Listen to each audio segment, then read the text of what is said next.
the next event on God's prophetic clock is the rapture of the church of Jesus Christ. It can happen at any time. For those of you who were not with us last week or did not watch the YouTube video, we devoted the entire update to why it is that 7 reasons really that prove that the rapture of the church has to happen before the 7-year tribulation. Now, I'm using 2 Thessalonians chapter 2, verses 3 and 4 for a reason. And actually, verse 4 is going to come up again here shortly. One of the main reasons I'm using this verse is because of the interpretation of verse 3 as we talked about on June 14th, and how unfortunately we have translated this as an apostasy or a falling away that has to come first. And on June 14th, we were in 2 Thessalonians in our verse-by-verse study through that epistle. And when we got to verse 3, we devoted the entire teaching to just that verse and why it is that the Apostle Paul in verse 3 of 2 Thessalonians 2 is speaking of not the falling away of the church, but the catching away of the church. Let me read verses 3 and 4.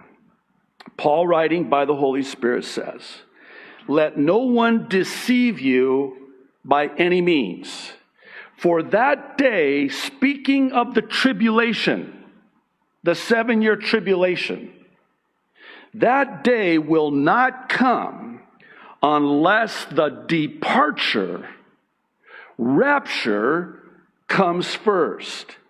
And the man of sin is revealed, the son of perdition." In other words, the antichrist cannot be revealed for who he is until the church is removed. Now listen to verse 4, and again, this is going to come up shortly. He, speaking of the antichrist who has now been revealed, this man of sin, the church has been removed, the antichrist has been revealed, he will oppose and will exalt himself over everything that is called God or is worshipped, so that he sets himself up in God's temple, proclaiming himself to be God. Wow.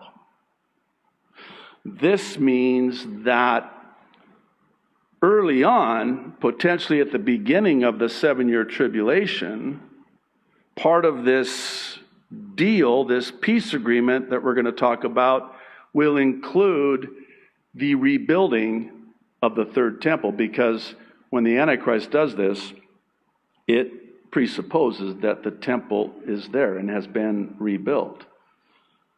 I've heard from reliable sources that once Israel has the green light to rebuild the temple, they can do it within a matter of maybe 90 days.